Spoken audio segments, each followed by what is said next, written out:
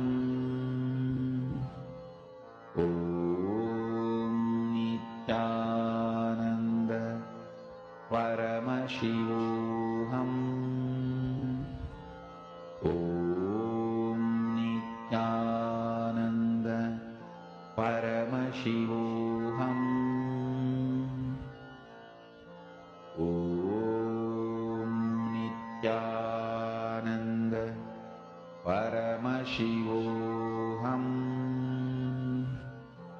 Om Nithyananda Paramashivoham. Mahavagya, spiritual lullaby for samadhi, and Suprabhatam, wake up call, wake up song for Paramashiva. This Mahavagya is spiritual lullaby for you to fall into samadhi. Suprabhatam, wake up song for Paramashiva to wake up in you. Just remember this one powerful cognition. This Mahavagya puts me in samadhi. Consciously, continuously bring yourself again and again to the space of completion.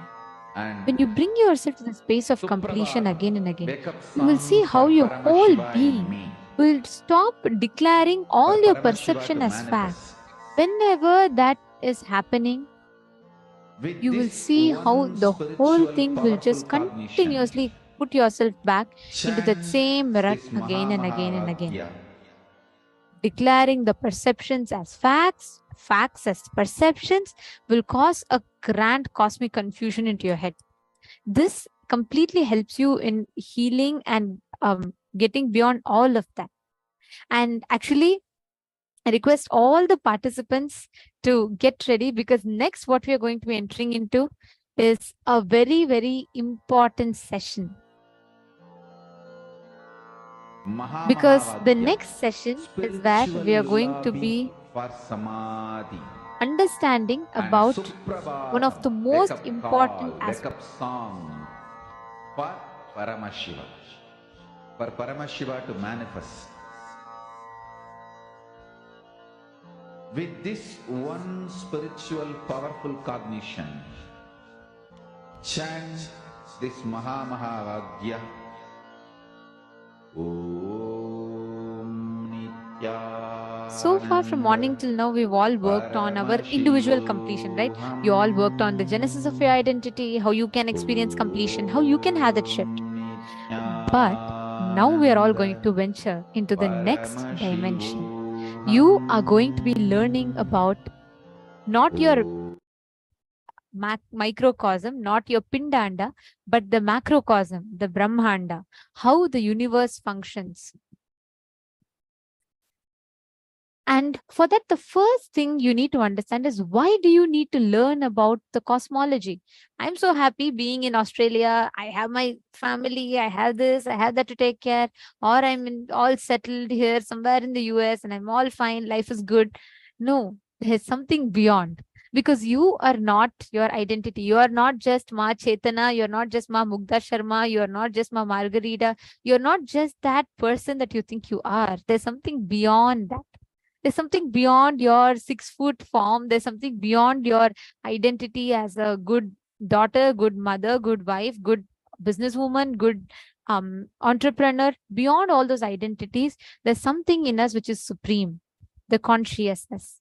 So in the next session, let us understand about that component in us which is supreme, the conscious supremacy in us.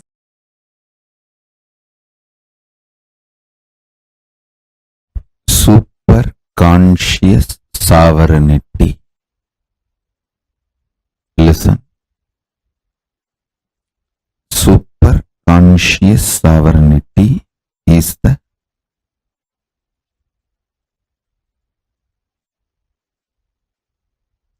principle, superconscious DNA of Paramashiva, will be manifesting today in all of you. Listen. Superconscious sovereignty. Let me explain. Listen intensely. What I am going to say now is superconscious sovereignty. You don't need to practice. I'm just going to put this like a golden light ball inside you. It will just start manifesting. Listen to this. Your super consciousness is the most supreme, and your super consciousness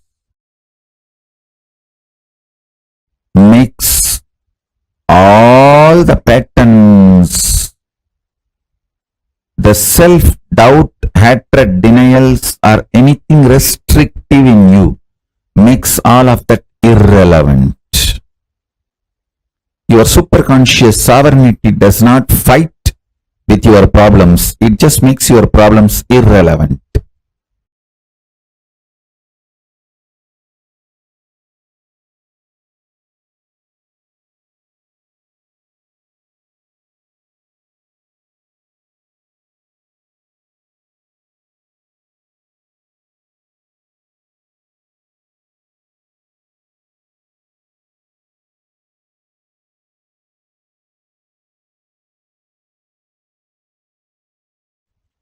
Declare your superconscious supremacy over everything.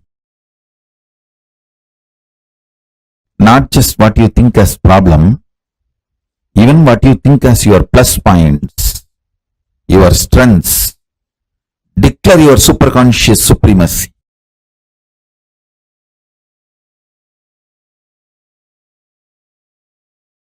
As Paramavatara of Paramashiva, I'll make it happen for all of you. You just declare. Understand?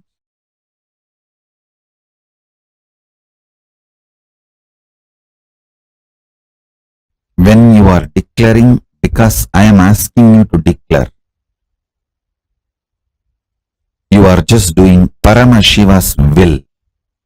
You will simply manifest it. I ask you to declare your superconscious sovereignty, your superconscious supremacy over everything.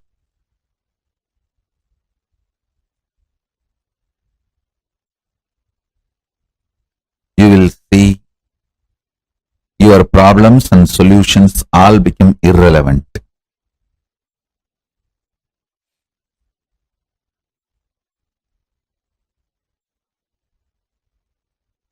Understand? Tons of things which you did not even know, but sitting inside you like a parasite will just leave you. They will all be just burnt.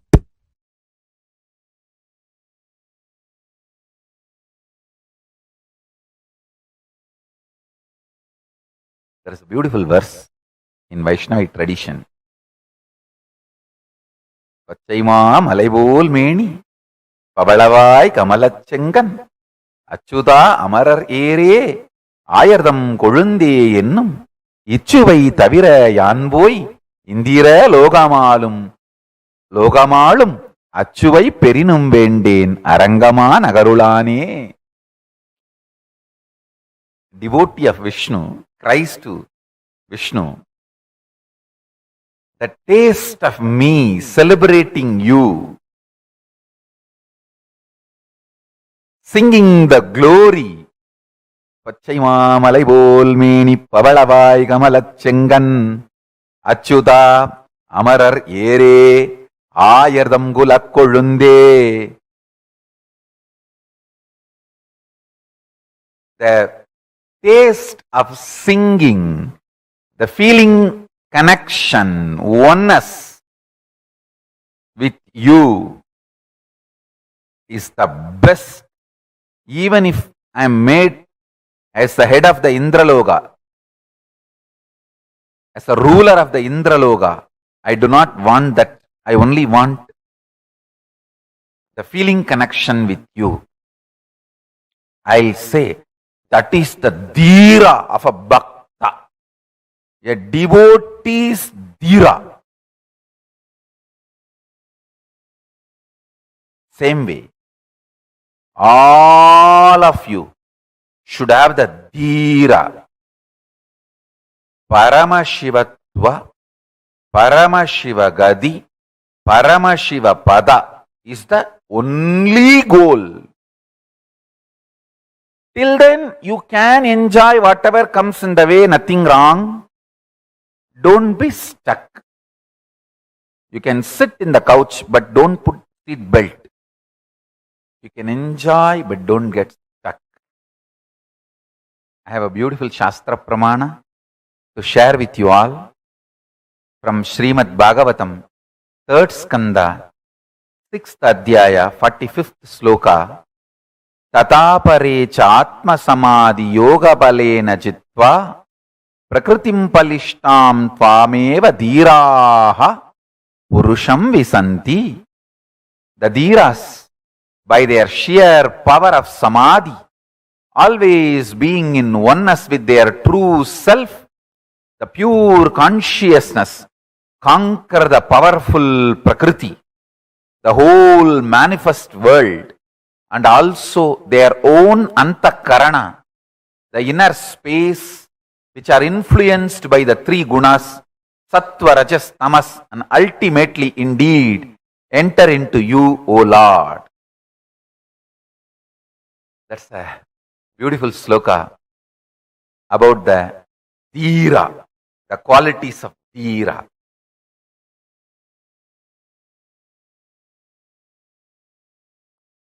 Understand?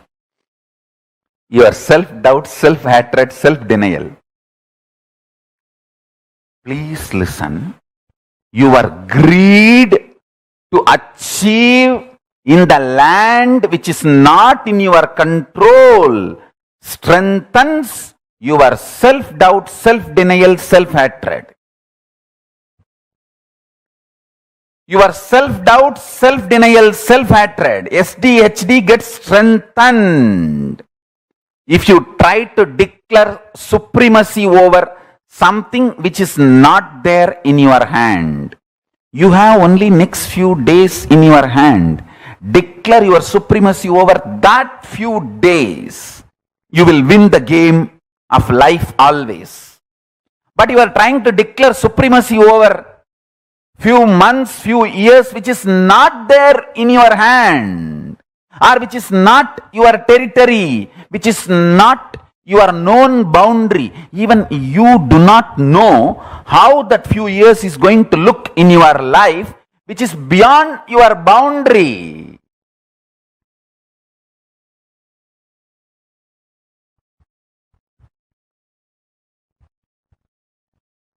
Declare supremacy only over your territory, known territory. Whenever you try to declare supremacy over your unknown territory,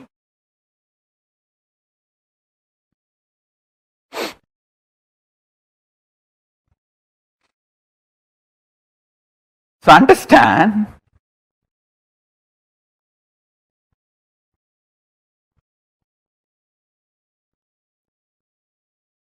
declare supremacy over the time space available to you.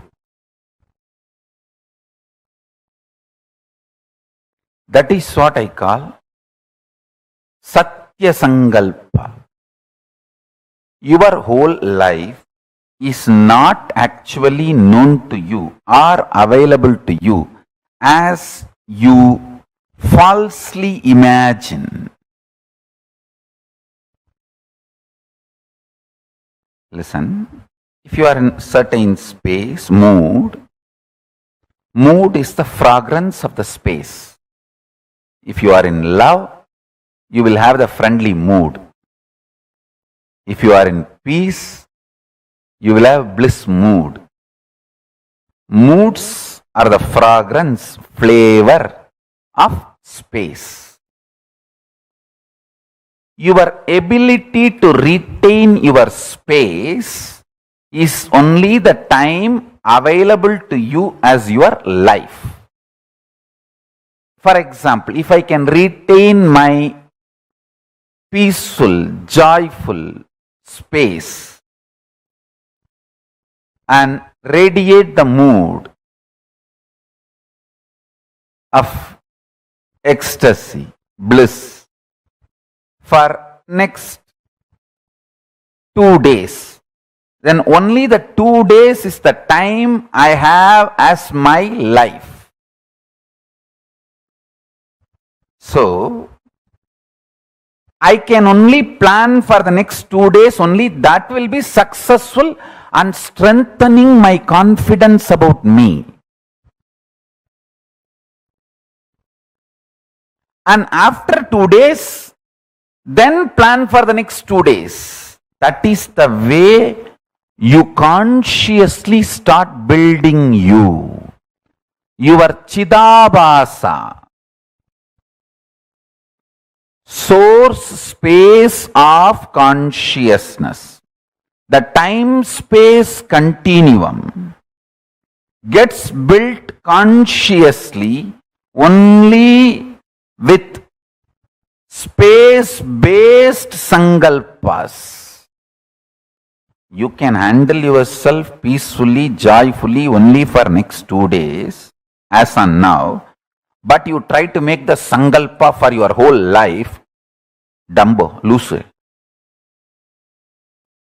Then you are naturally bound to fail and strengthen your self-doubt, self-hatred, self-denial. SDHD.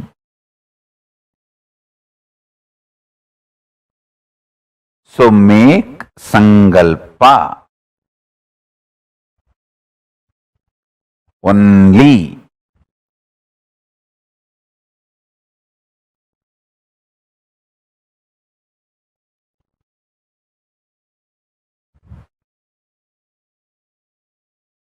For the time space available in your hand, in your life. That is first. Listen, this is first. Second,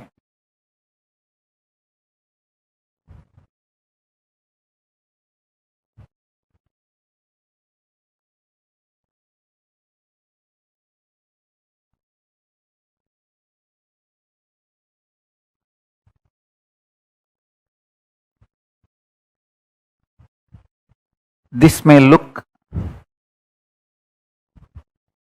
too simple, but when you start practicing, you will understand how powerfully this technique works for you to be stable. Understand? The most beautiful emotion which can bring stability in your life is love. Morning when you wake up the Atmalinga which you are wearing. Mahadeva, please wake up. Morning when you take bath, Swamiji, please take bath. Pour few drop water on that linga. Always wear it. That is the best way. Pour water on your body and pour water on the linga. Swamiji, please take bath. When you eat, whatever you eat, Swamiji, please eat. When you brush, you don't need a separate brush. Nothing is wrong. I am telling you, I am your guru. To whoever I gave the Atmalinga,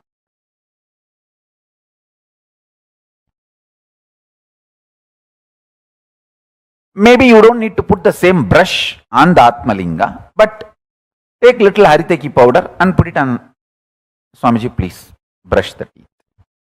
Mahadeva, please brush the teeth.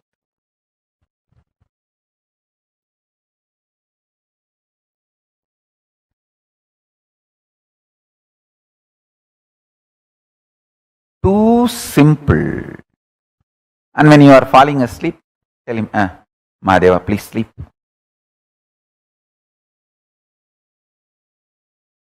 Love manifests that Chidabhasa, time-space continuum in you, sweetly and beautifully. You have a special feast, celebration, anything. Mahadeva, please eat. Show to him and then eat.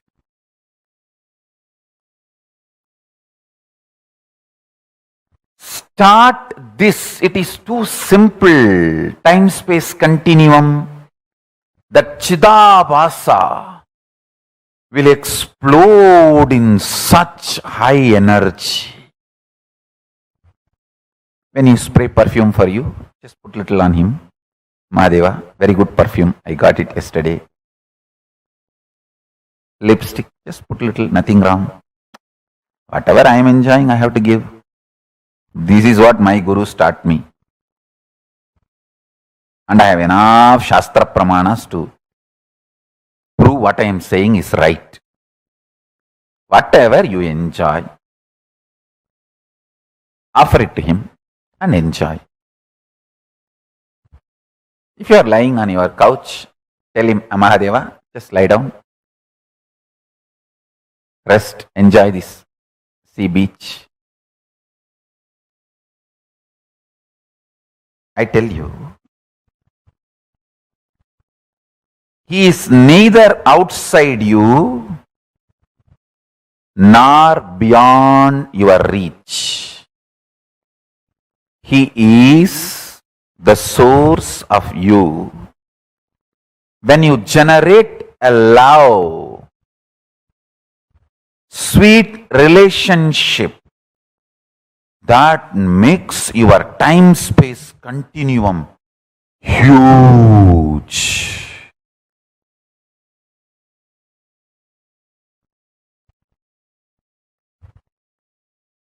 Huge.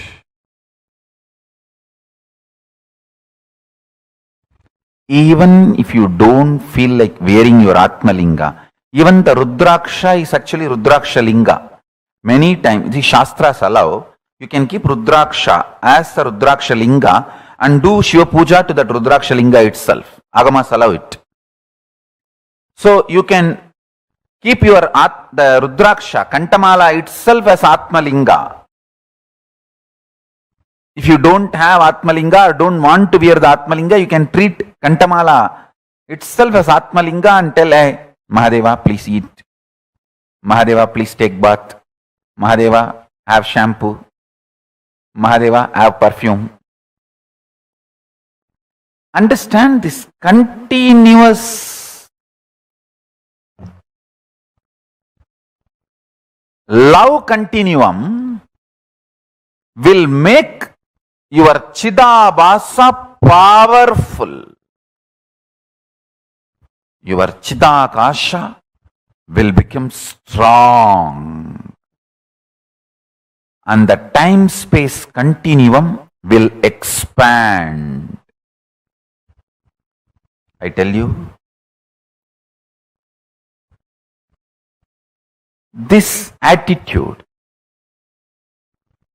this will start building everything. People who lived around me can remember very clearly. Even if some book is printed, invitation printed in our Kailasa, in our Sangha, and first copy is brought to me, first I will take it and put it on Atmalinga. I always have Atmalinga on my body. Whenever, if I am not wearing it, it is there in the Ananda Gandha. I will put it on Atmalinga and say, Paramashiva, please have it. I tell you, that will bring such extreme sweet relationship. And you just see, even if you start understanding, he is watching over, he is continuously seeing you, that is enough. to make you fall in love and explode in love. I have seen people, the moment they know I am seeing them, they just go crazy with love.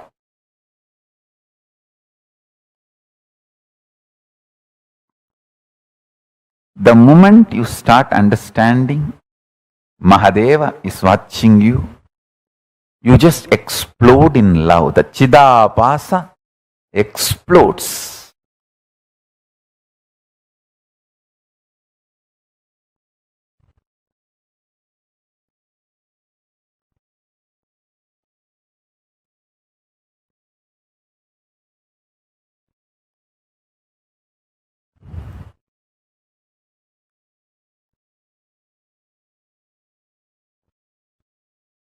Vyutpatti of the word Chidabhasa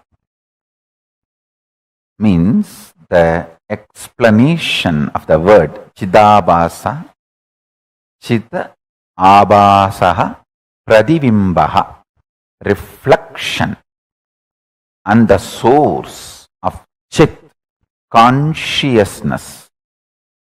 Buddhavatma Pradivimbe Jivaha Jive. The source and reflection of consciousness, Chit, in the Buddhi, in your being, self. Buddhi vritti chidabhasau idi vedanta karika. This word chidabhasa is used in Vedanta Karika as buddhi vritti chidabhasau.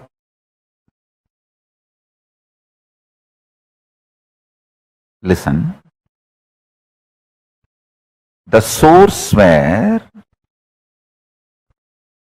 the being of Chit and doing of consciousness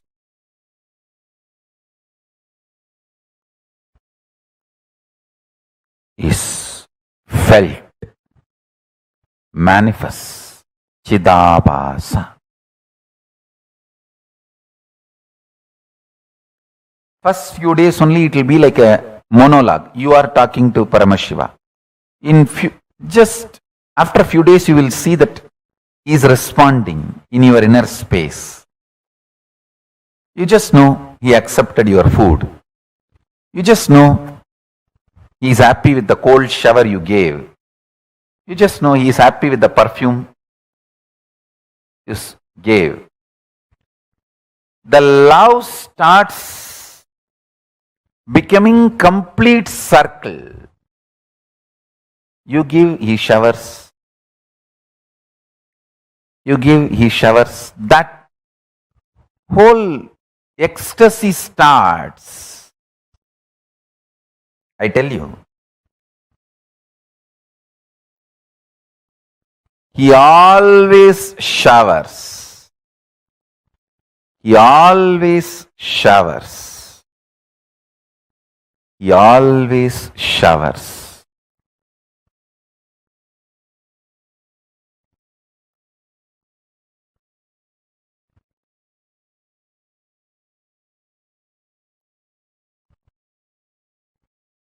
He only makes sure you don't start using Mahadeva's love as your crutch. You should not use his love as crutch, your crutches.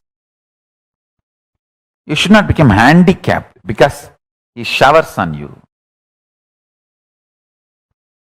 That's the only thing he makes sure.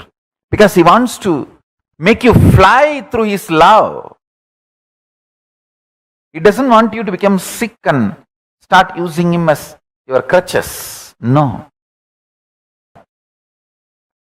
The only thing Paramashiva looks, when I pour my love, are you going to fly using it as inspiration to inspire yourself? That's all.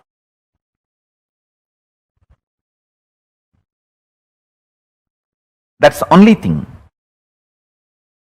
Nothing else. Uttared atmanatmanam atmanam avasadayet. See, ability to inspire yourself without the external inspiration means you found the source of your love inside, internally. Chidabhasa of you has opened up. The Chidabhasa in you is Paramashiva.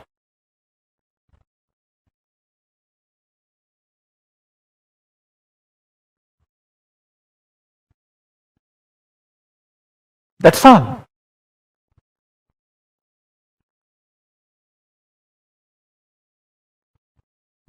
Listen to this few understandings.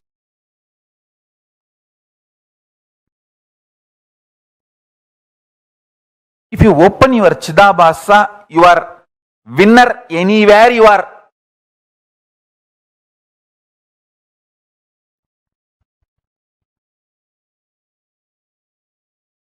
See, how much time and energy you spend grooming a puppy, pet. Even 1% of the time and energy if you spend grooming your own personal Paramashiva, your Chidabhasa will open up. Your pet opens the love dimension of you. Your Atmalinga opens conscious dimension of you. And I tell you,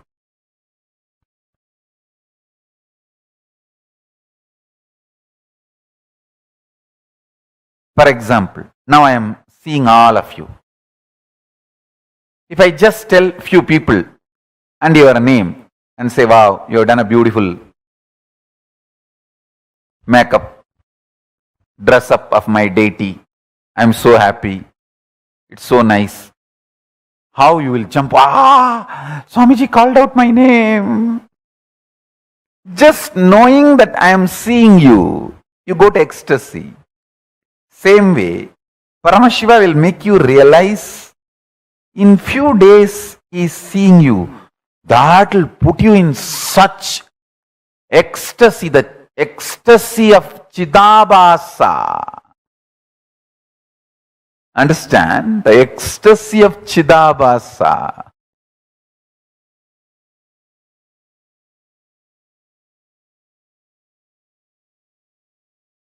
Listen, when Chidabhasa ecstasy starts, more time, more space is under your sovereignty. You can declare supremacy. You can be the leader and manifest what you want.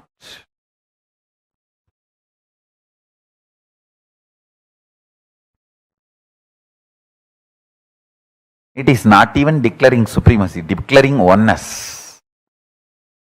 In this ordinary world only, this supremacy, all these things. In the supreme world, it is oneness. There is no separate supremacy. You should be in tune with Guru Vak, Guru's words so much. Guru should start obeying you.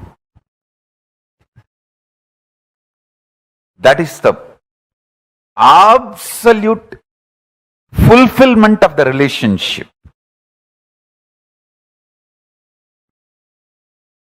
Between you and Paramashiva.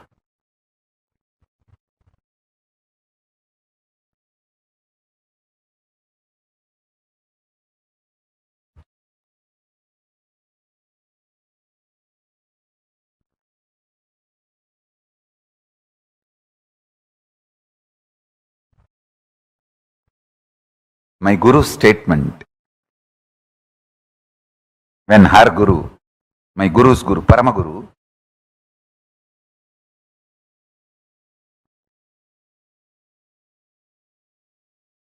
put the Batmasana 3 days after death, are so-called clinically dead. That time my Guru made the statement, வாழும்பொழுது அவர் சொன்னது எல்லாத்தையும் நான் செஞ்சிருக்கேன்பா, அதனாலதான் செத்த பிறகும் நான் சொன்னது அவர் செய்யறாருப்பா. What a guru-disciple relationship.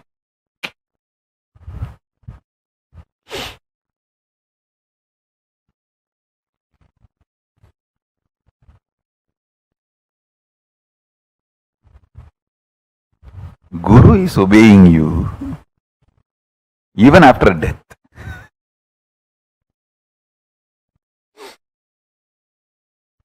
Whole day,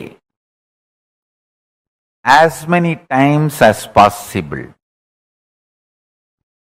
whether you eat, sleep, take bath, spray perfume, just do it for your Atmalinga also. Through Atmalinga to Mahadeva, to your Guru or Paramashiva. In Hindu tradition, literally we treat Guru and God as one and the same. Guru is the manifestation of God. God is unmanifest component of Guru. That's all. Avyakta Guru is Paramashiva. Vyakta Paramashiva is Guru. The manifest Paramashiva is Guru. Unmanifest Guru is Paramashiva. Guru's unmanifest dimension is Paramashiva. Paramashiva's manifested dimension is Guru. That's it. So anyone leads to another. That's all. If you catch Paramashiva directly, start praying, he will appear as Guru. If you catch the Guru and start connecting with him, he will lead you to Paramashiva. That's it. But both leads to the same oneness space, ultimate enlightenment.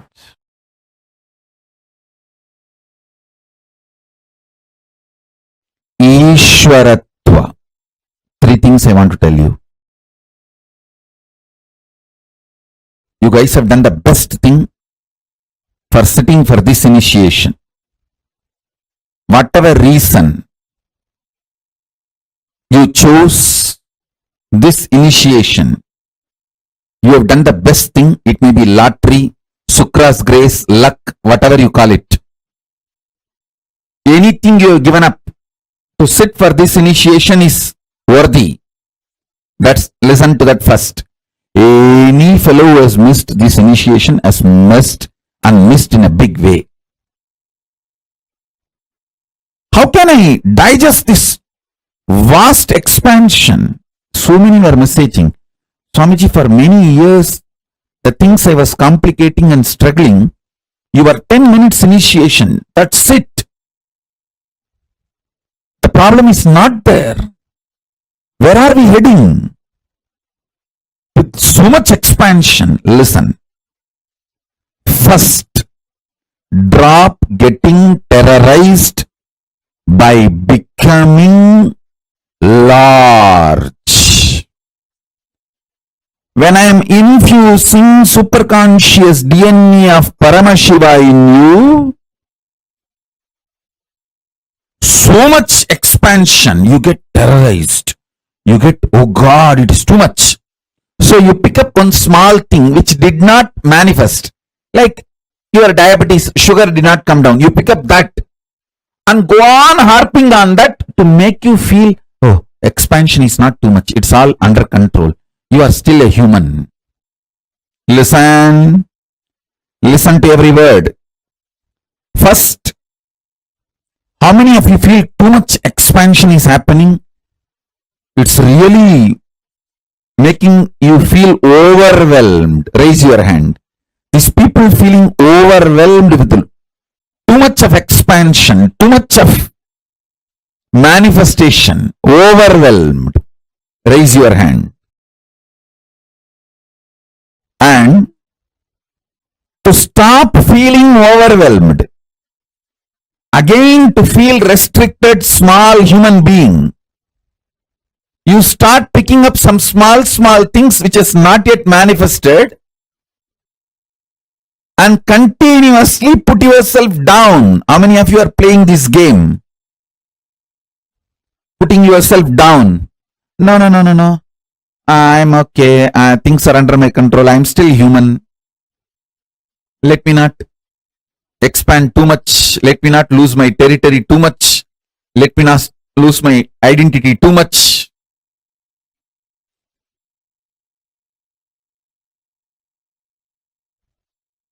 Listen. Drop both. Drop getting overwhelmed. Drop self-beating. Drop both. Sit as Ishvara now. I am not asking you to visualize. I am asking you, see it very clearly. What you want is happening as your future. Your fear of what you want happening will be blown away. You all may think, oh, no. I'm only greedy about what I want should happen. No. You are afraid what all you want may happen. I am telling you, you don't need to believe. I am telling you the truth. I am not interested in listening to your argument. I am giving the judgment because I know you more than you know you. I am telling the truth directly. You are really afraid of all you want happening as your future. That's the truth. You feel, oh God, if everything happens, whatever I want, what will happen? Life, oh.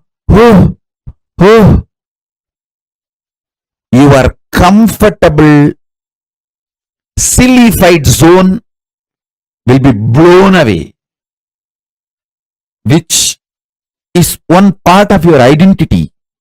You are afraid of losing it.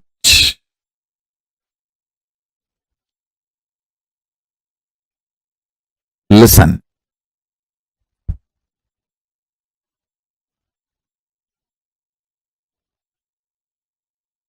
As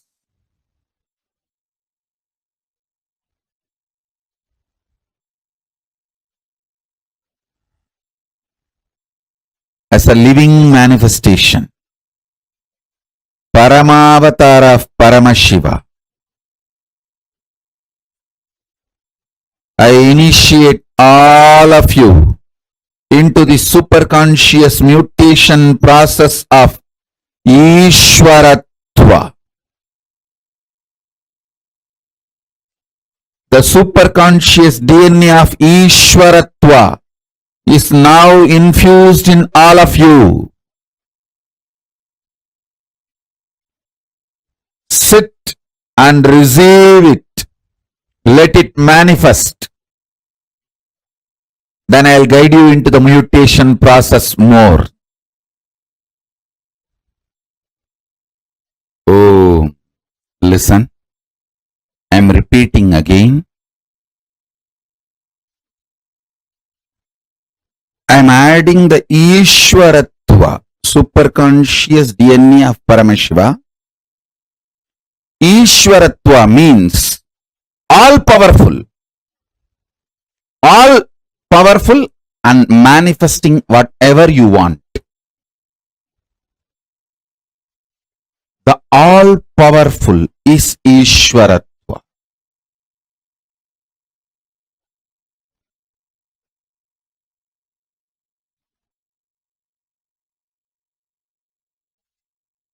I'm doing the superconscious manifestation process, superconscious mutation process, by putting the Ishvaratva DNA of Paramashiva in you. Pen down all fears of expansion you have and break it. Pen down anything you want as a future and declare it is happening, it is manifesting. Drop the fear to manifest the future. Drop the fear to visualize your future manifesting as you want. Listen carefully. Continue to do this process When you feel like falling asleep, just fall asleep. You won't fall asleep actually today. You will fall into Turiyatita. You will see Paramashiva manifesting Ishwaratva in all of you.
The conscious supremacy in us.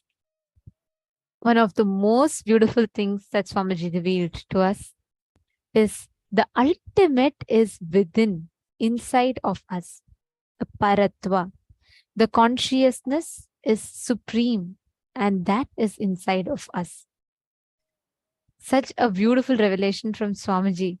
And actually, if we just understand this one secret, right? If we just understand how the consciousness inside of us, the divine that exists in us in the form of consciousness, the Angushta Matra Purusha, that alone is supremely intelligent and can give us the ultimate experience. Do not stop anywhere in between. Unless You are experiencing that consciousness. It's like taking off into a flight, not stopping anywhere in between for any reason. That is that conscious supremacy. Okay, so Sri Swamiji also has described to us, right? Like just living with your Ishta Devata. Like how Swamiji said, give, you can feed Swamiji, you can just say, Swamiji, I woke up and wake up Swamiji also. And just whole day talking to Paramashiva, constantly talking to Swamiji. How many of you here have your Atmalingas with you? And how many of you here have your Atmamurtis with you? This is one of the most sweetest technique. I shouldn't even say technique. It's just such a sweet part of our lifestyle. And really Swamiji responds. The best part, my most favorite part is that only. Like Swamiji literally responds to you. I've had this as an experience so many times. How literally Swamiji will respond to you. Like really you will feel like, wow, Swamiji is listening. And Swamiji will be there with you, responding to you. And whatever you want, Swamiji will make it happen. Actually, how many of you connected when Swamiji was telling about how once the flight takes off, never getting down in between, never stopping in between, never leaving it off halfway, because this is like a conscious flight. The moment you board in it, like the most, just get ready, set to fly and land in your goal. Swamiji explained beautifully how that is dhira, the real courage. Paramashivatva, Paramashiva Gati, Paramashiva Padam means experiencing your consciousness is only goal. You might be anywhere. You can be anywhere on planet Earth. Your identity can be anything. Every time you will constantly experience this highest space where you are not having your constant fears, incompletion stopping you from experiencing what you want. Ma, Lita is asking one question. Ma, I constantly, even when I am sleeping, hear within me Mahavakya, like unconsciously at a subconscious level. Does this mean that Swamiji is responding to me? Absolutely yes. Actually, Ma, Swamiji tells in one of the satsangs that our inner consciousness, like the whole universe, constantly resonates. If you just like listen to the universe, the vibrations of the universe, the sound of the universe, how it resonates is Om. Actually, it is scientifically established. NASA had also published an article in this, how that vibration is in the syllables of Om. Same way, the way our being is programmed, when you experience that breakthroughs with Mahavakya, at your very core, even when you're silent, automatically through the initiation, your inner space will constantly be chanting Om Nithyananda Paramashivoham. Constantly it will be going on inside of us.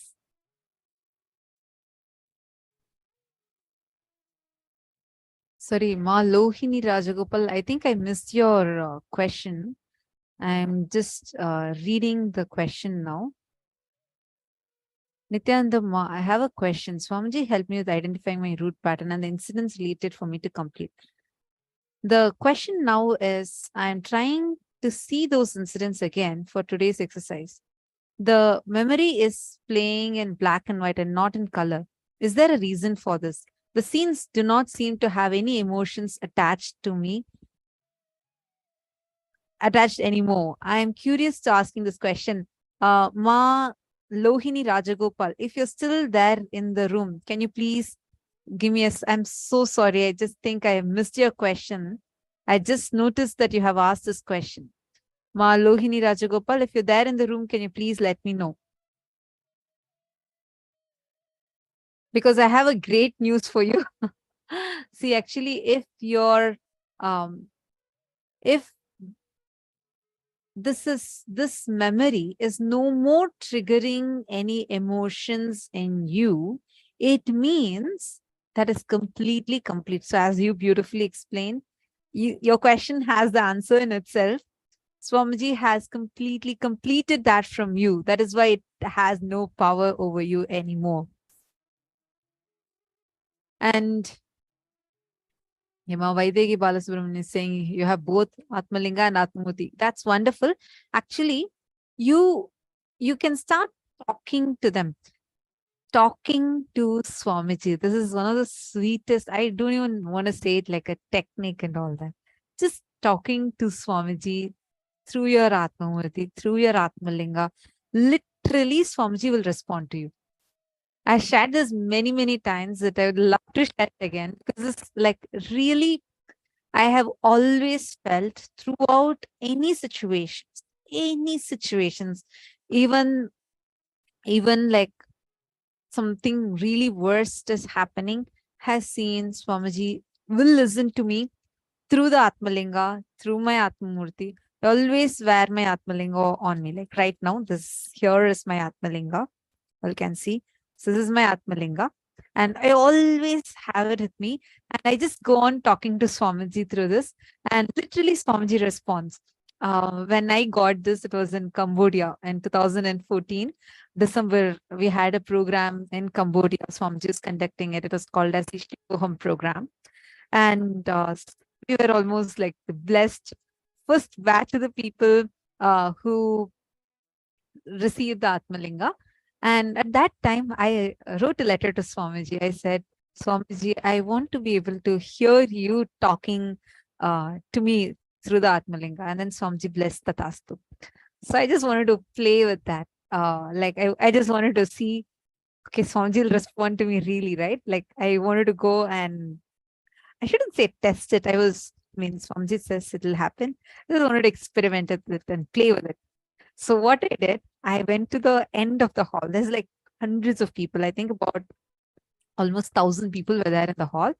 And I went, the Swamiji is sitting in the center of the hall, okay? And there's like circles around Swamiji. We all were sitting in a mandala formation. What I did, as everybody were getting, I just got up and then I went towards the end of the hall. Then I took my Atmalinga. I went near, there's this door where you can enter and exit, that door which is there. And next to that, there'll be an area. There used to be an area where you can go to get some tea or coffee. So I went near there. I took my Atmalinga and I'm whispering to the Atmalinga. I'm like, Swamiji, if you're hearing me, can you just turn towards us and say that you love me? I just whispered like this. And in a matter of seconds, Swamiji just turns around in his chair, looks straight towards where I'm standing, and then Swamiji says aloud, I love all of you. I love you to all. I was like, oh my God. Swamiji is actually continuously listening to us and being with us. This I have experienced so many, many, many times. Same way once me and my friend, like another Balasan, we both were sitting and studying in the Gurukul. This happened much later, a few years later. And in Gurukul, we don't eat chocolates. We don't eat any of these things. Junk food is not at all there. And so there's this math textbook. If you've seen an IGCSE math textbook, there's one page where there's like all of these different types of chocolates put in a single page. And it's so the picture was there. And I was teaching him, like me and my friend, my classmate, we both are sitting opposite to each other. And then I was teaching him math. And at that time, he asked me, hey, wait, before you teach me anything further, do you feel like you want to eat this chocolate? I said, no, I'm not really feeling like it. And he said, no, let's eat this chocolate. Can you manifest it? I was like, okay. It was like a challenge for me. I was like, okay, I can. Why not? And then I was like, because I used to tell him that anything I want, I'll just ask Swamiji's Atmamurti and I can be so sure Swamiji will immediately make it happen. So then I was like, okay, sure, why not? And he's like, okay, I want it today. Can you manifest it today? And I was like, okay. Then he told me, come on, ask Swamiji and let's get this chocolate. See, this is like and totally not, you cannot, this is not something that can happen, right? Like that. A situation where it's very unlikely to happen. And then I'm like, said, okay. So there is this beautiful Atmamurti of Swamiji. Every class in the Gurukul has an Atmamurti. So the Atmamurti was there in the front, and it's Swamiji's Atmamurti, and I was like, and I literally feel like Swamiji is listening to me, like really. So what I did, I went and I whispered in Swamiji's ear, the Atmamurti. See, it's life-size Murti of Swamiji. So I just ran to Swamiji and then I whispered in Swamiji's ears. I was like, Swamiji, I want this chocolate, and exact chocolate that's there on the textbook. Please somehow make it happen. And that too has challenged me this time. And I really want to have this chocolate. Please make it happen. I just told Swamiji, like I whispered to Swamiji, and actually didn't pray or anything. I just went and spoke to Swamiji and I came and sat. Like less than like 2-3 minutes, okay? One other kid, he just rushed and ran and came to our class. And he comes to our class and says, hey, immediately Swamiji is calling this whole class to the courtyard. We were like, okay. Actually, not our entire, this is a small group of us, Swamiji called to the courtyard. And then we were like, okay. And I was like, my heart was racing, right? Like I was like, I just asked Swamiji, and suddenly out of the blue, like for no reason, Swamiji is calling us to the courtyard. So I ran and went. We all are there. And then Swamiji was showing us a new style palki that Swamiji had made for the deities. And Swamiji is explaining the science behind it. We just finished it. It was a very beautiful one. Swamiji said, this is a gift I made for Gurukul. You all can celebrate the deities, keeping it in the palki, everything. So it was nice. I was like, I felt like, okay, Swamiji has literally answered my prayer. That's why Swamiji has called me. It doesn't stop here. Swamiji calls me. Out of all the kids that are there, Swamiji calls me. Swamiji gives me a hug, and Swamiji says, hey, go get the chocolates and come. I was like, what? Chocolates? They get a huge chocolate, like a tray full of chocolates, and come to me. Swamiji blessed, and Swamiji gave exact same brands of the chocolate that's there in the book. Exact same. Swamiji saying, this is specifically for you. You asked me for chocolate. And Swamiji didn't say you asked me. Swamiji said, you wanted this, and I'm showering you with this, and take, this is for you. For Gurukul, for the whole of Gurukul, I'll bless separately and give. This is blessed for you. And don't worry, none of the ingredients that will affect you, I'll take care. I was like, oh my God. Like I just asked Swamiji in the class, to the Atmamurti. And Swamiji is gifting me. I was like I could not believe. And then Swamiji called the exact kid who challenged me. He was also there. Swamiji calls him separately and says, for you also the same chocolate set, take, enjoy. And Swamiji like pat him at his back, and Swamiji hugged him. I was like, oh my God, Swamiji just listens to every single thing. Every single thing. Everyone that has an Atmamurti will have a story to tell like this, where you will experience. See, that's the beauty, right? It is literally like you having your version of Swamiji with you. And that is that like continuously available, constantly available, accessible to us. You can play, you can, you can complain to it, you can take all your stories to Atmamurti, you can fight with it, you can express all your all the things that is happening to you, all the things that you're upset about, and everything will be attended to and addressed by the Atmamurti.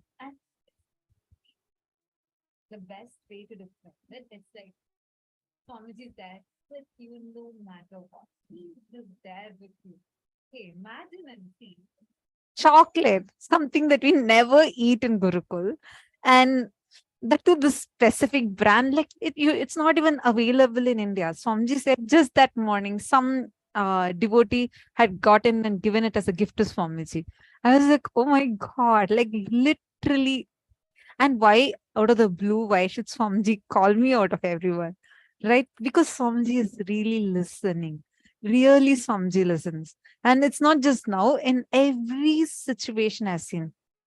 Like there are so many times, even small things like you are looking to manifest something, whether it is a simple thing. In Gurukul, we have this food that is getting prepared, right? Even that, I'll always say, Swamiji, today afternoon, I want to eat this. I'll just tell Swamiji's Atmamurti. Swamiji is like best friend.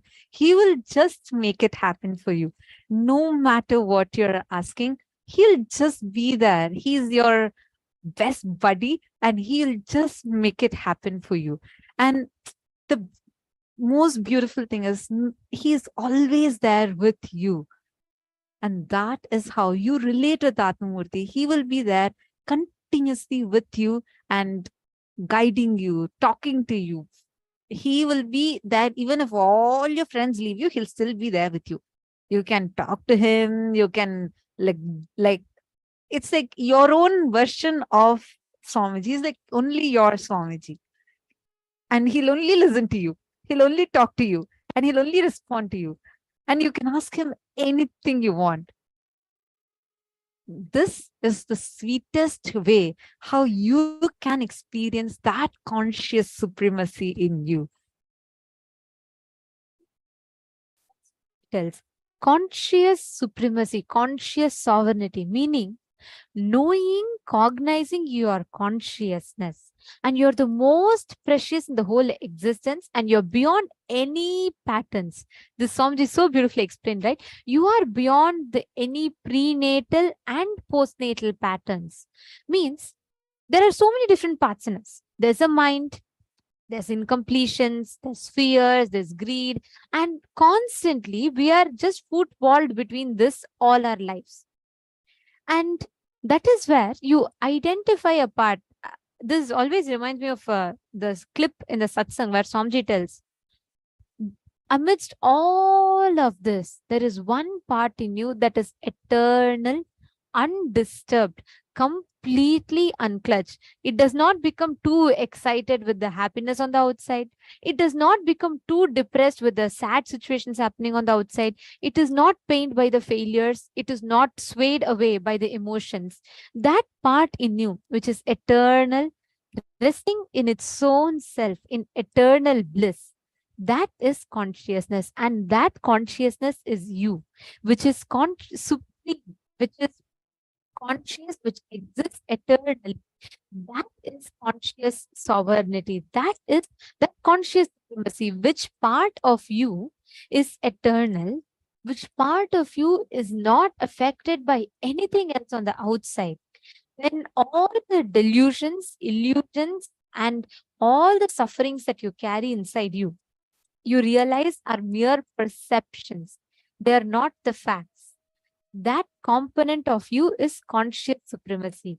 And one of the most powerful way to experience it is what we all just heard. When you connect with Swamiji, because it again and again reminds you that beyond all this rut that, oh yes, you have to make it on time to your office, you have to struggle the same way, you know, to get the money, you have to sail through the relationships.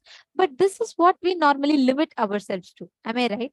We all limit ourselves to playing the role as a wife, as a mother, as a husband, as a daughter, as a son.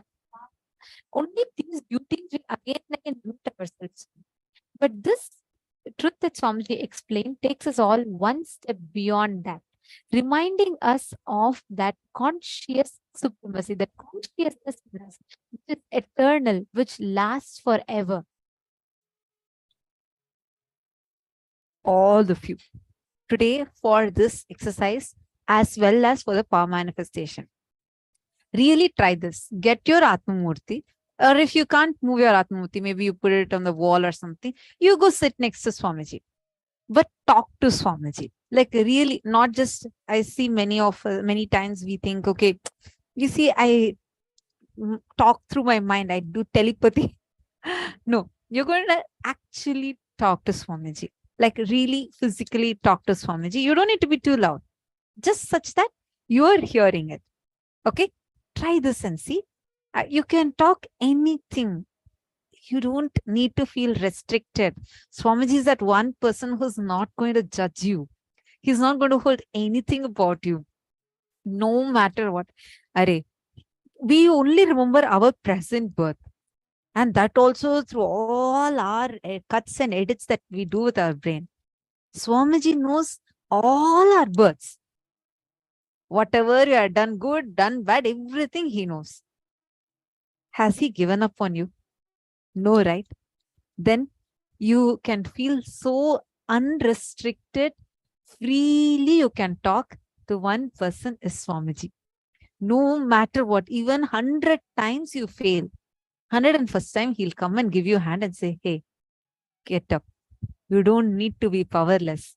You don't need to go through this powerlessness. Even if you have failed 100 times, 101st time, you still have the possibility. You are Paramashiva. Stand up, you can do it. That powerful, like most closest friend, bestest friend, who will always be there with you, who knows you much, much more than you know yourself is Swamiji. And he is making himself available to you. Just connecting with Guru will remove you from all your prenatal and postnatal karmas. Prenatal means before assuming this body, whatever karmas you have accumulated. Postnatal is after you assume this body, whatever karmas you have accumulated. For removing all of that, only one person can do it, who is Swamiji. And he has happened for us, exclusively for you. Atma Murti is your exclusive Swamiji, exclusively for you. He'll only listen to you. He'll only do what you are asking him to do. Talk to him. Importantly, when you understand the first and the most important truth, all these prenatal and the postnatal patterns that you have, all the delusions, illusions, suffering that you continuously carry, it is like this. It's like if you have let's say you're dreaming, right? And suddenly you see a tiger is chasing you in your dreams, you're running in the forest, and there's a lot of snakes. You see there's a cliff, and there's below that there's a river, and crocodiles are there, and behind tiger is chasing you, on the sides there's snakes. Is the solution to, you're yelling, you're asking your friend to pass the gun in your nightmare, and you're asking him, I'm going to die, give me a gun. Is a solution for you to take the gun and shoot? No, you will only damage yourselves, if not your friend. The solution is for you to just wake up from that nightmare, right? Same way, all the delusions that you believe is a reality and that you try to operate in your life with, again and again, come back only to this one point. They are delusions. That's why Swamiji says, right? Don't try to work with the seen. Don't try to work with what is seen. There's something beyond all these layers of delusions that we add to ourselves. And working on your conscious reality, conscious sovereignty, establishing the truth that, hey, beyond all your ups and downs, you may be happy at some point. You might have failed miserably at some point. You might have been at your lowest of the lows at some point, or your highest of the highs at some point. But beyond all of this, there is one part in you which exists without any kind of an up or down. That part of you is conscious supremacy. That is that consciously sovereign part of you. And these, when you understand and when you realize, when you cognize this, when you understand it, all these prenatal, postnatal patterns does not bind you. They don't impose any kind of force on you. And that is what the Guru gives to us as an experience. Beautifully, Swamiji described to us in the session. Swamiji said about Dhira, right? That Dhira, like you just need to make that declaration, and the declaration is too simple. Especially with Swamiji, you don't even need to struggle. You can just declare, Paramashiva, O Prabhu, I declare from this moment on, you are my life. I want only you to be my life. I want you to guide me. I want you to take care of me completely. And I declare that I surrender to you. Just make this one conscious sankalpa. Understand, this one sankalpa is so powerful. No matter what, he will be there with you. He will help you. He will be there in every situation. Even if you are little shaky and not able to, you're struggling with something, he will say, you have left the reins of your life in my hands. Don't worry. I'll take you through the best journey to that ultimate space. He will be there with you in every single step. Take that declaration. Just make that sankalpa. With Swamiji, it's just so simple and so sweet. Moment you stay, you just even declare. Like how Swamiji will say, even if you mechanically say Paramashivoham, Paramashiva will rush to manifest through you. Same way. Mechanically even make this declaration. He will rush to just fulfill you, manifest through you, manifest the sweetest things in your life and make your whole life so juicy. Literally, if you live around Swamiji, you will not be able to stop talking about Swamiji because he'll just fill your life and overflow through you. And now with this, we are going to be learning about this conscious supremacy, conscious sovereignty. We are going to be taking a few minutes and listing all the prenatal and postnatal patterns and karmas that are binding us. These patterns hold that secret key of what are the powers you should manifest and what are the kinds of powers that are right for you. Postnatal patterns and prenatal patterns. The prenatal patterns, whatever you got before assuming this body, all that are called as karmas, whatever you got after you assumed this body, they are called as patterns. Any pattern or karma, prenatal or postnatal, does not bind you. They do not have any power over you. Conscious sovereignty means knowing and cognizing that you are consciousness. You are the most precious in the whole of existence, and you are beyond any pattern, prenatal or postnatal. Nothing can bind you, nothing can have power over you, and you are consciously powerful. Now, you are going to take a few minutes to list these patterns, and from that, we are going to move to the next step.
Now, as all of you are writing this down, just understand all these patterns. When all these prenatal and postnatal patterns that we carry, when you just declare and decide to bring that space of completion in you, in that exact way that Swamiji said, just by connecting to the Guru, connecting to the Ishta Devata, that is the best way to break yourself free from all the prenatal and postnatal patterns that you carry inside. And today's initiation is a very, very powerful one where we are going to be awakening literally the whole brain in us, awakening the different parts in our brain to experience that ultimate mirroring of neurons happening, to experience the whole brain activation. And today, the whole day is all about us understanding about the Hindu cosmology. And now, as all of us are nearing the darshan very, very shortly, 8 p.m. New York time will be the darshan. We're all going to be having a very important preparatory process. And for that, we will be first understanding about Surya Siddhanta, understanding about the Hindu cosmology. Let us now listen to the revelations.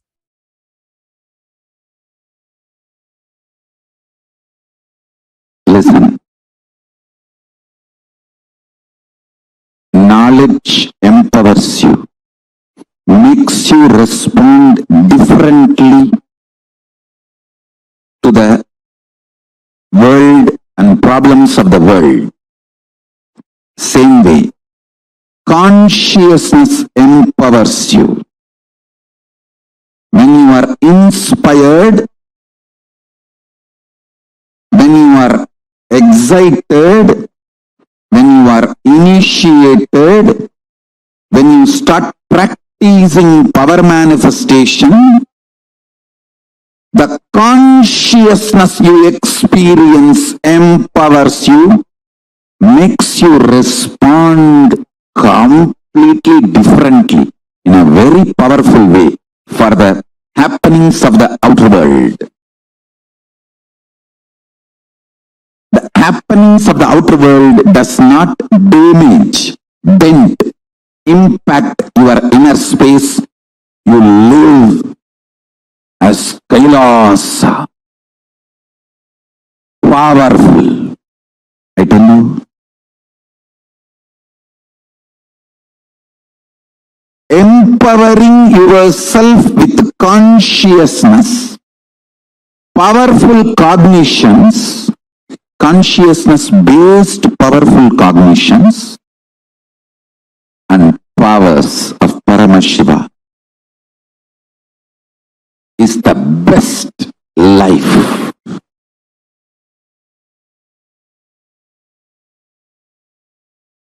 I am from the tradition, ecosystem which gave books like Surya Siddhanta. Understand? I want to tell you, for thousands of years we know the cosmos more than any scientist in the modern day. For thousands of years we know all these great truths. Our lifestyle was established on all these great truths.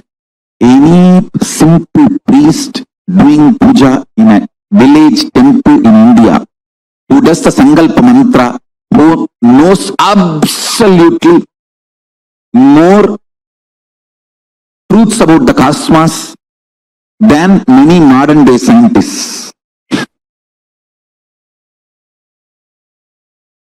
Because the Sankalpa mantra, the Mahasankalpa mantra, he should know biography of the whole universe and geography, where he is sitting, and the cosmology, how the whole thing is functioning, and mainly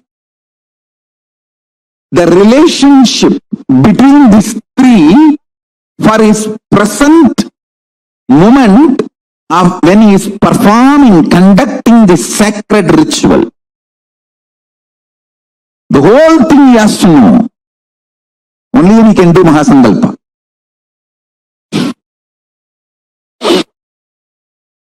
That is the beauty of this great tradition.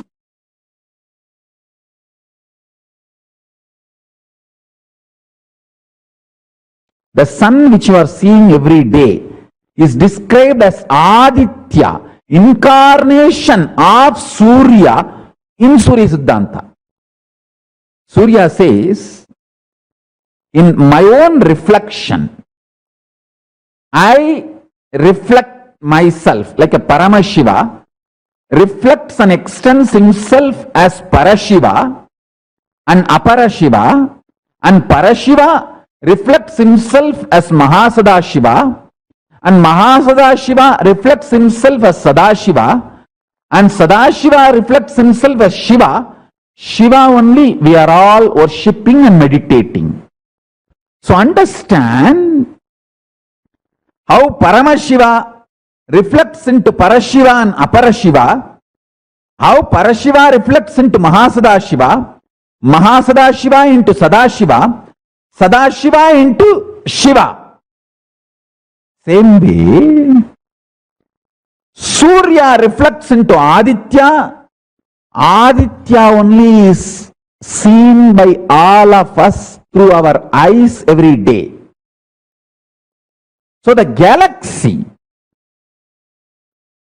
which we are seeing as per Surya Siddhanta is not just Milky Way.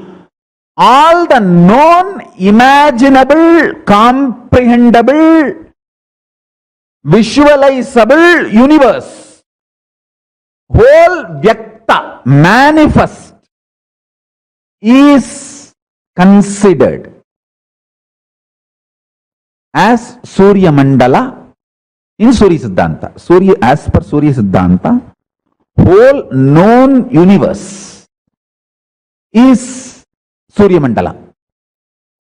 All the manifest Vyakta is Surya Mandala. Avyakta is dark matter. So the whole manifest Vyakta, known universe, is going around inside Avyakta, that dark energy, on Mahakailasa. Mahakailasa is the center. The dark matter, the dark energy is the base foundation on which the whole known universe is going around. Whole known universe is going around Mahakailasa, floating in the dark matter. So everything manifested, Vyakta, is Surya Mandala. Now, what Tamal Tarundas has sent, that scientists have discovered, is you are talking more about Milky Way, the whole galaxy. But see, when you say Surya Mandala, you try to represent or describe the whole galaxy. But when I say the word Surya Mandala, I mean the whole known universe, manifest. So, if I have to map based on what science have tried to understand, reach, I should introduce a new word, like a Turyatita. The word Turya is not complete enough, so I have to introduce the word Turyatita, like that. Now, I have to introduce the word, not just fourth unit of time, the next level units of time. That's why I call it vertical time zone. So understand,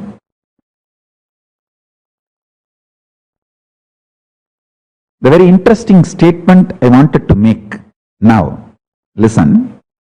Anything which exists goes round itself, can go round itself its microcosmic existence, and it can go round its macrocosm.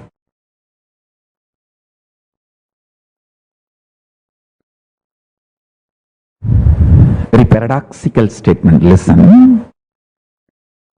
Anything which exists can rotate within itself, its microcosmic existence, and it can go around the whole macrocosm. So now, the next revelation is,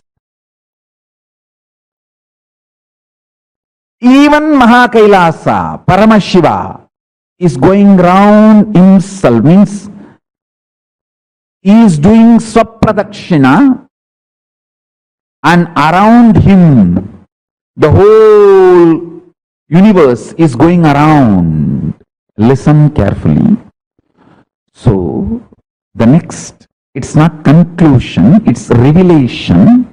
Anything which can rotate within itself is the reflection of Paramashiva. If you can whirl and center your consciousness with this powerful cognition, this moment, you can connect with Paramashiva, who is center of the Mahakailasa. Listen. Paramashiva, who is center of the Mahakailasa, who is also going around within himself.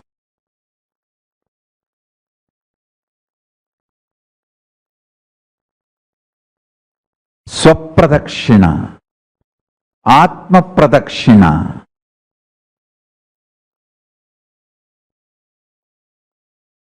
Anything which is doing Atma Pradakshina, all its centers are one and the same. I am not saying connected to one and the same. No, I am saying one and the same. If you can whirl, what is inside your center is the center of this planet Earth, is the center of the Aditya, is the center of Surya. Aditya's ultimate version is the center of Paramashiva, Surya's ultimate version. So, I am not saying all of us are connected, I am saying all of us are one and the same.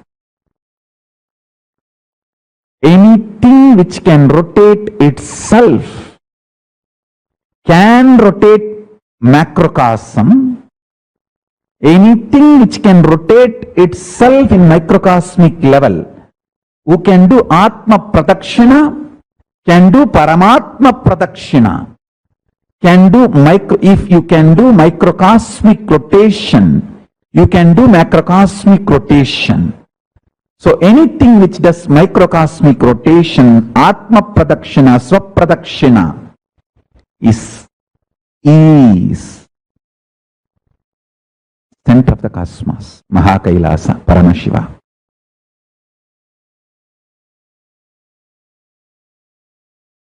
Your conscious intention is the principal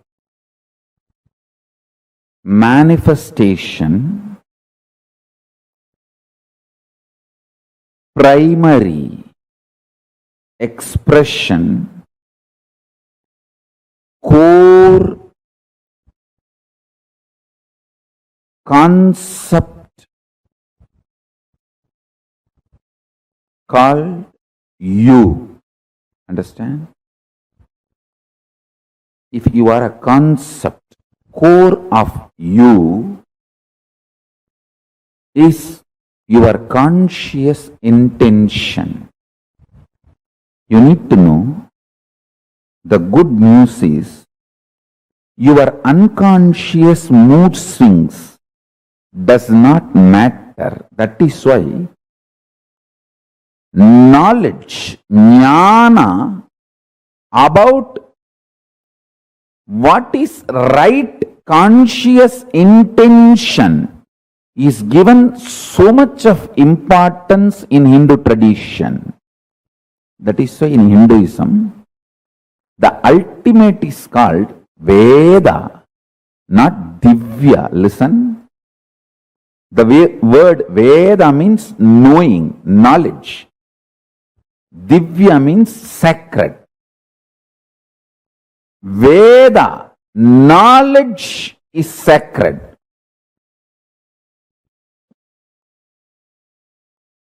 Whether you talk about the cosmos, its principles, or planets, the principles in which planets exist, the being of the planets, doings of the planets, please understand, as your modern science teaches, planets are not like some dead mechanism just going round, round, round. It is all living energies. That is why Surya Siddhanta can clearly, precisely calculate and tell you whether the past astronomical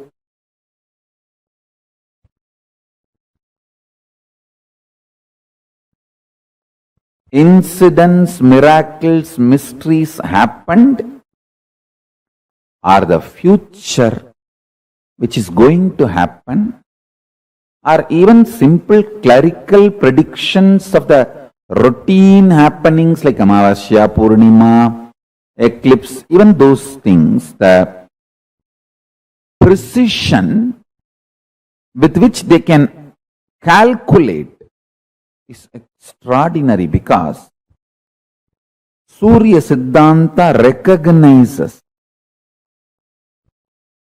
each of these planets as living forces. Modern day psychology, Vedic psychology. Modern day medicine, Vedic medicine.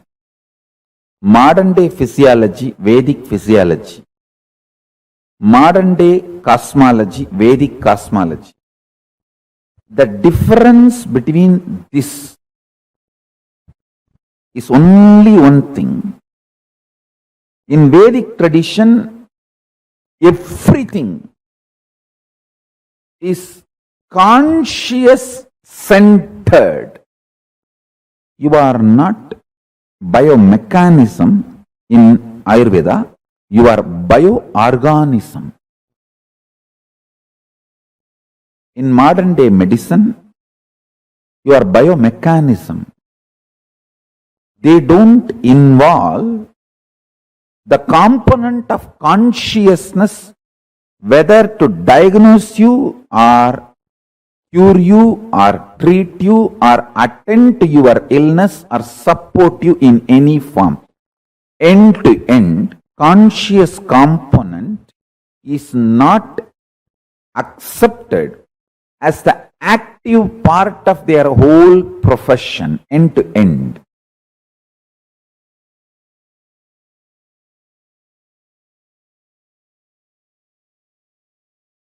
Let me narrate this incident, then you will understand.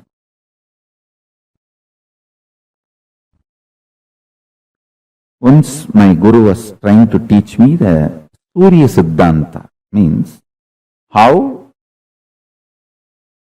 the Panchanga can be predicted and penned down. He was trying to show how the sun is center and earth moves around the sun and moon is around the earth, and the whole structure, including the sun, moon, the whole thing is also moving.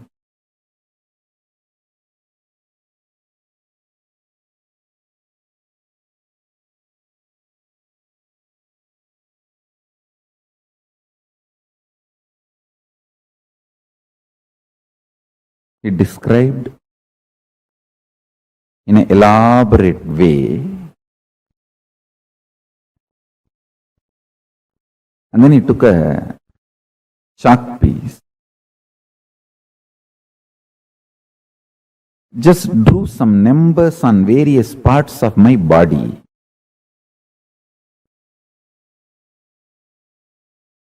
The numbers belong to each graha, is directly connected to our internal organs. Each graha influences one of our internal organ heavily. And he drew that numbers on my body, and he drew that same numbers on external, on the floor.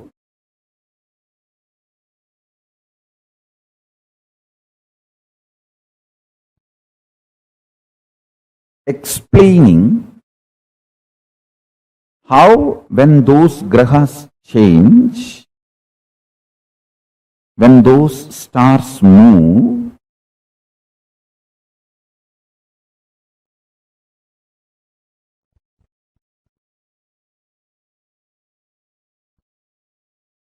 regular cosmic happenings like Amavasya, Purnima, how those things should be predicted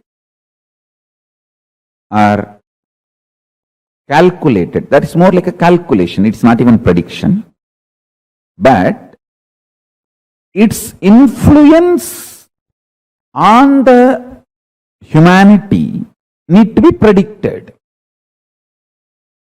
Its influence on the individual's lives need to be predicted. My gurus were trying to map this whole science and explain this to me. I think almost the core fundamental structure of Jyotisha and Surya Siddhanta I am trying to explain.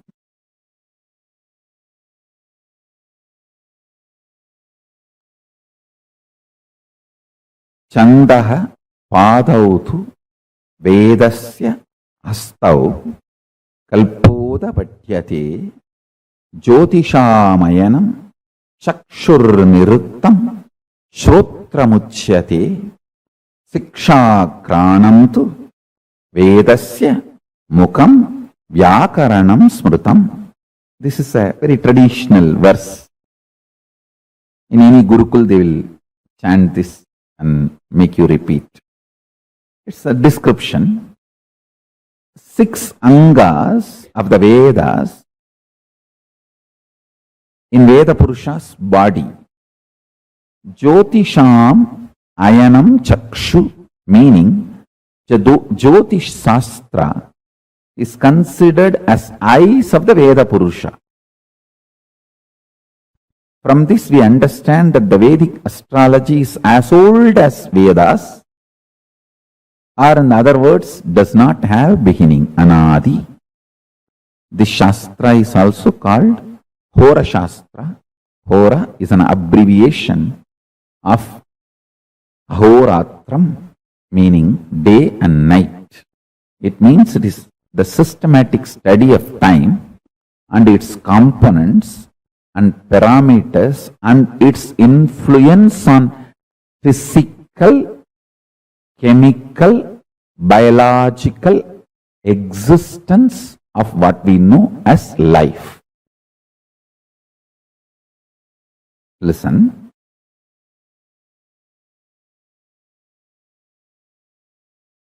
One very funny incident happened when he was teaching me.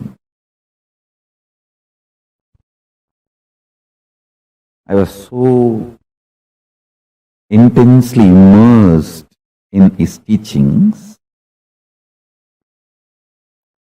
He was showing me, hey, this is Surya. This influences your brain thinking system. This is Rahu. He influences your liver. The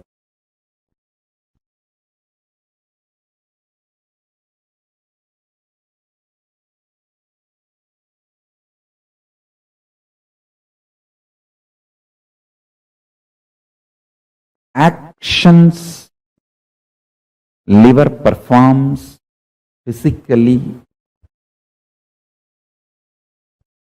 its influence on your thinking system,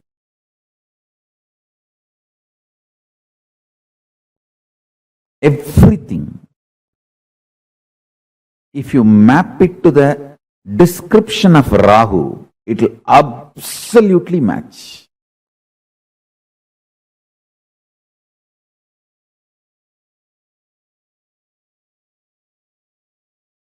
Guru, Brihaspati, is the decision-making mechanism which influences your will persistence, Agnya Chakra, pituitary glands, and its impact on your existence is directly Guru. He was explaining step by step how each of these grahas and their members and how they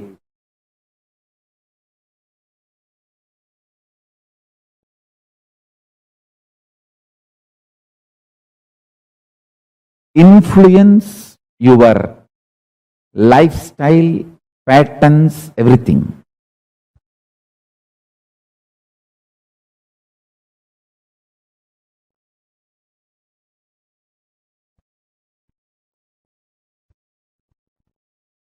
I'll repeat exact one line.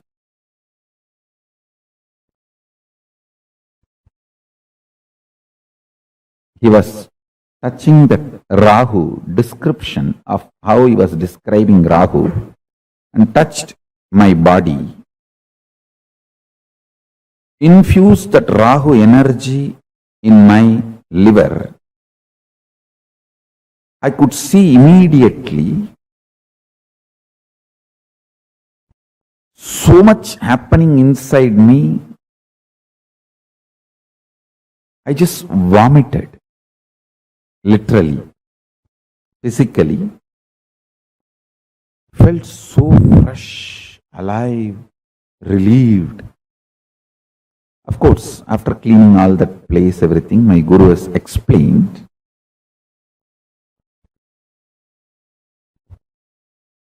Ira Nepata Ayul Neelandambi.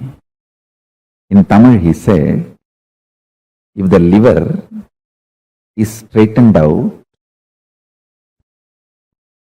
life will increase. It is directly Rahu. Rahu is responsible for your longevity. Rahu can influence and put you in addictions and kill you, or he can keep you addiction free, or addicted to right habits and food and keep you happy, healthy for any long. This whole thing is related to your liver. If the liver decides to addict you for certain food, nothing can be done. Just by remembering that food, you will be forced, your whole system will be pushed to eat it. After eating, you will repent, but you will not stop eating. He said, integrity of the liver to the purpose of your existence makes you long, happy, healthily living.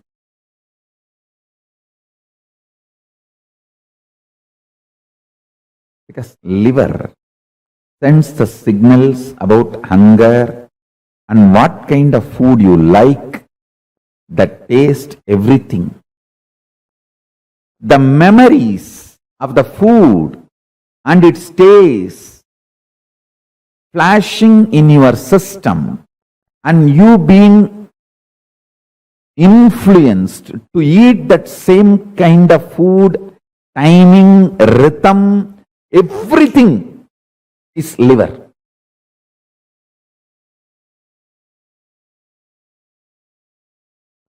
when you don't understand the fourth unit of time, kalpa,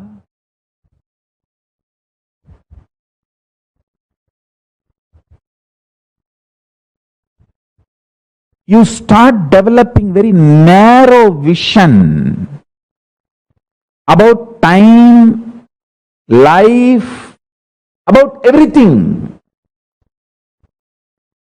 Anyone, even intellectually, understands the concept of kalpa, the fourth unit of time, is liberated from so much of fears. I tell you,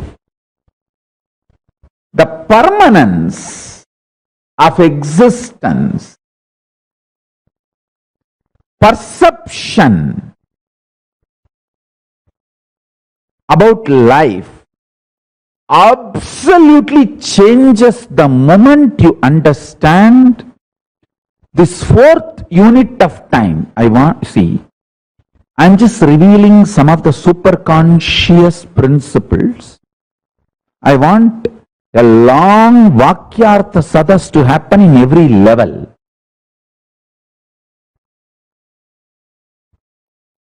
Understand? Because we are agitated, we don't think for a long time, because we don't think or try to understand the multiple units of time. We are just stuck with 3 units of time. That is why all our planning, all our ability to connect with the time, all our ability to understand time stops with the units of years. Whether you calculate for 10 year or 10 million year, whole thing is just within the unit called year. But if you understand the fourth unit of time, kalpa or yuga, the whole realization about you, life, everything will change. The sin of one life theory will lose its base. I call it a sin because of that one life theory. So much suffering for humanity.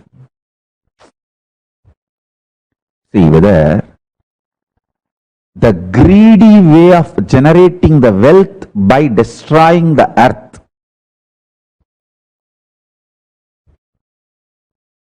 it's like you are going to attend a competition, bodybuilding competition tomorrow, just to get the award or the winner title. You take steroids and show the muscles which is not really built by hard work through steroids or drugs. You are ready even to die day after tomorrow after winning the title, but somehow you want to win the title. How?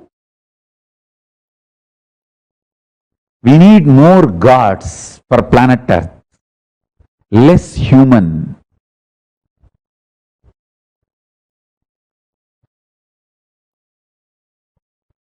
But unfortunately, in Indian society,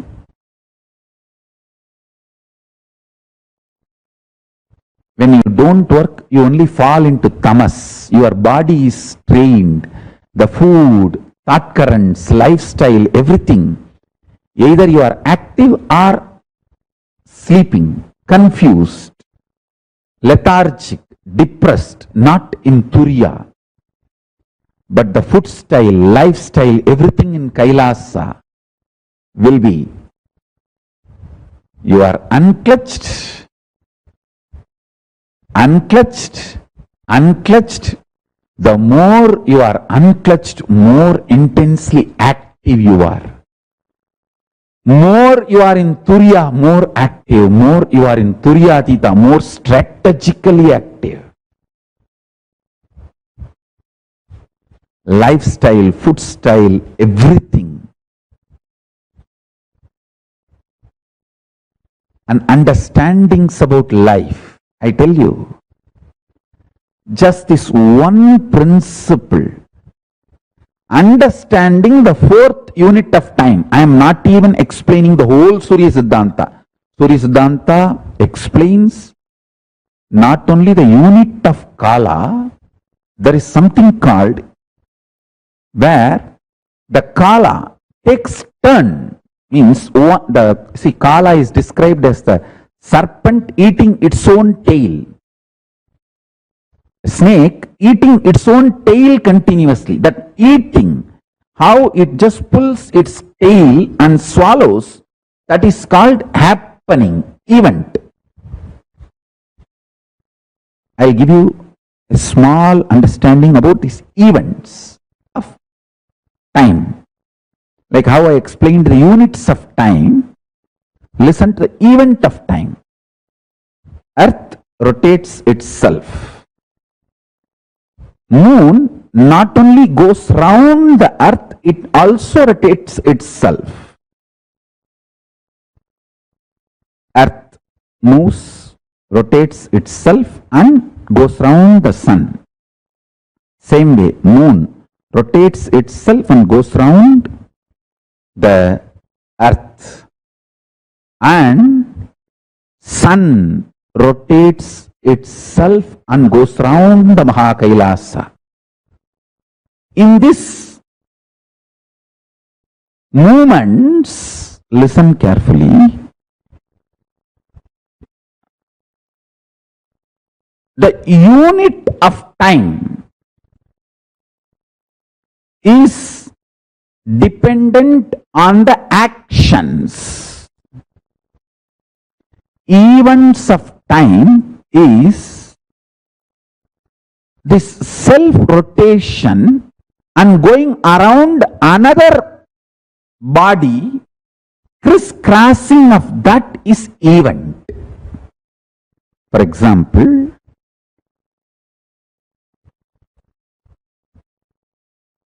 because moon goes round the earth and earth is going around the sun, this crisscrossing is the eclipse.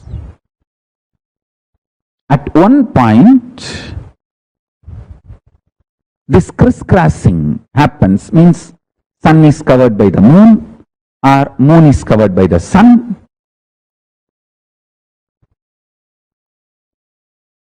This crisscrossing, that is called events, eclipses. Same way,